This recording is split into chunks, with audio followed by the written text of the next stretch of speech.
the smartphone wars, and this year, as usual, Samsung has made the first move with the S25 lineup, the crown and jewel of which is the brand spanking new S25 Ultra.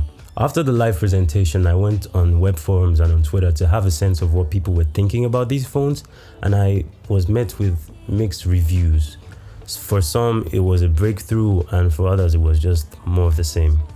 Myself, I'm stuck somewhere in the middle, and yeah, let's talk about it. The design has been slightly updated with more rounded corners and flat rails all around, which should make for a better handling experience. Apparently, it's the thinnest Galaxy so far.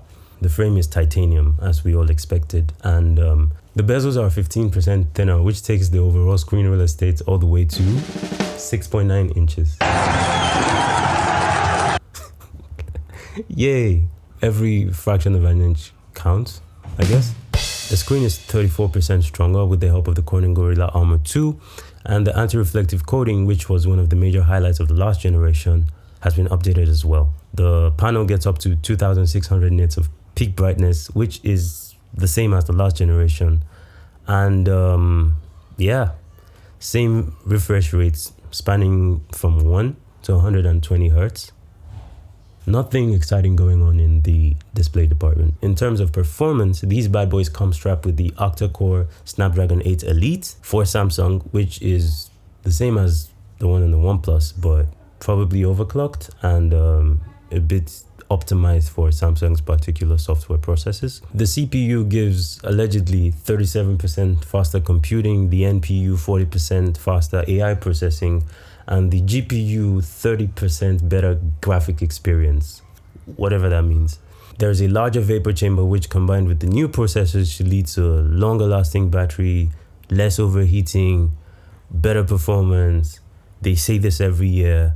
There's only about a 10% to 30% increase. And while one might say that we have gotten to the point where smartphones are not going to be doing super big jumps in terms of hardware, I find it quite difficult to be excited for new releases when we're going to get the same designs. Coming from an iPhone person, we've had the same design practically since the iPhone 11 Pro Max, and Samsung has thrown their hat in the ring for this same year, same look thing.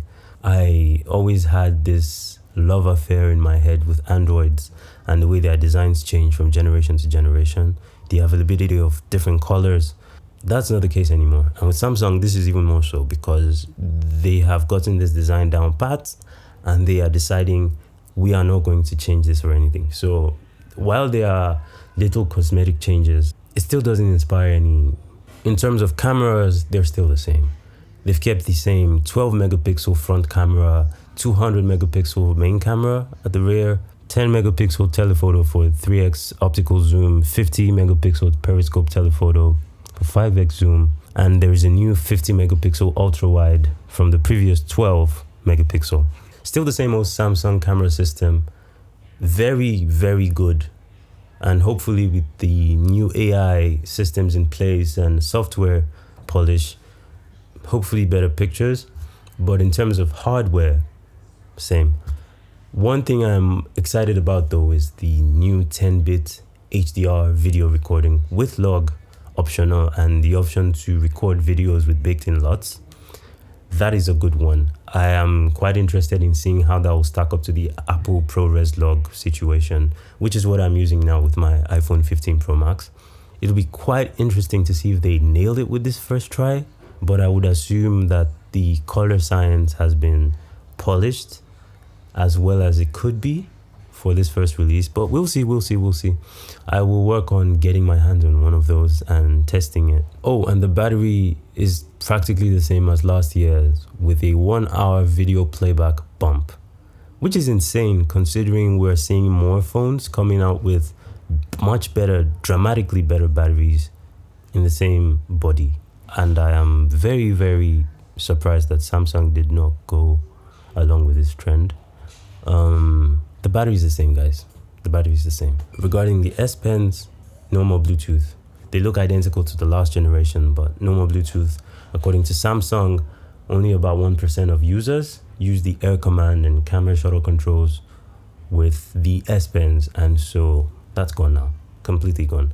Which is crazy because for me that was one of the coolest parts of using an Ultra phone, was the fact that you had the option to do that. But Samsung knows best. You've got 12 gigabytes of RAM for the Ultras with 256 and 512 gigabytes of storage, while for the 1 terabyte storage you've got 16 gigs of RAM, which pretty standard by today's metrics.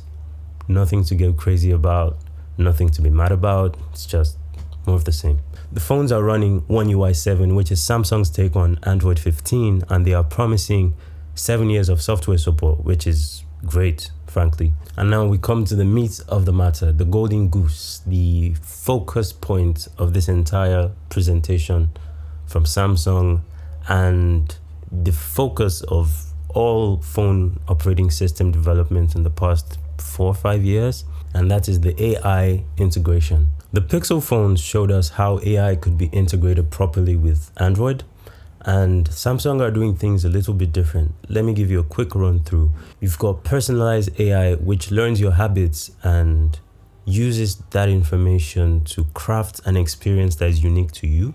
We have the Now bar, which is the Android version of the dynamic island on the iPhone, but it's at the bottom of the screen and it does the same kind of job. But because it's at the bottom of the screen, it's a lot easier to reach and to use, which is good design. So it's morning, and Gemini featuring Bixby creates an information stack that it thinks it's relevant to you based on your habits, based on the information you request, based on the time you leave the house.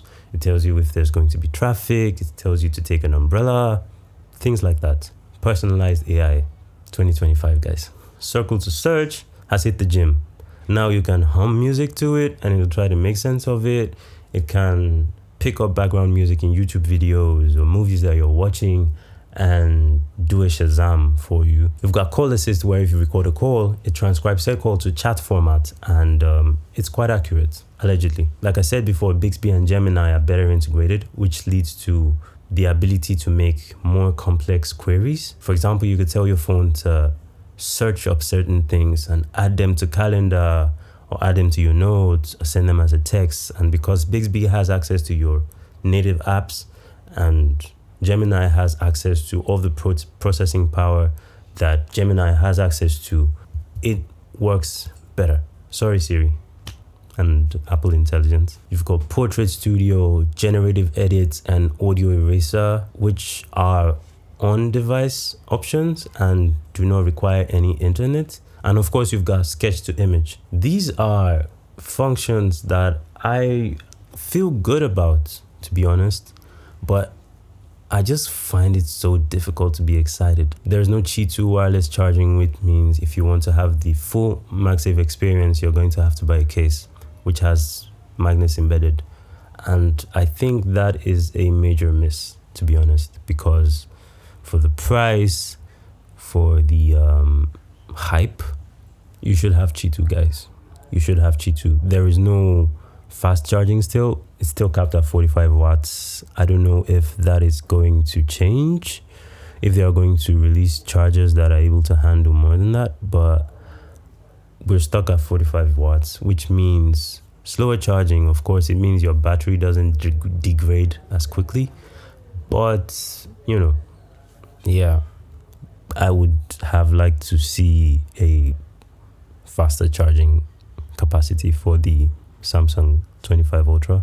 The colors are bland this year, guys, as usual, but you've got 4 bland colors, and those are the ones that they're rolling with. The more exciting colors you find on Samsung.com if you order from there, and I do not know how I feel about that, because you want to lead with your best foot forward, and I suppose for Pro phones or Ultra phones, that is not much of a big deal. But Samsung does this thing where they release phones in January and give Apple 8 months to catch up, and in the eyes of a lot of tech reviewers, still end up being the smartphone of the year. But I do not find myself excited to get the new Samsung phones because they are the same phones as last year with a slight refresh, and there just does not seem to be much of a leap in terms of processing power or looks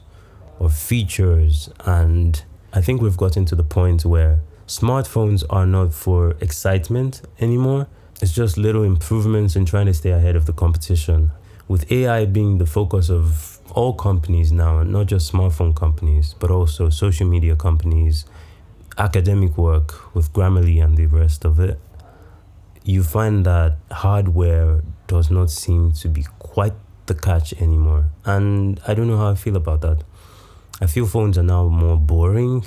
I feel this Samsung release is less boring than the last one, to be honest, because the S24s and the S23s were... Let me know what you guys think about the S25 Ultra, the smartphone market as a whole, and the trends in terms of generational development in the comment section. Leave a like, subscribe, and I'll see you guys in another video. Peace. And now we come to the meat of the matter, the golden goose, the crux of the issue. And now we come to... You've got the Now bar, which is Android's take on the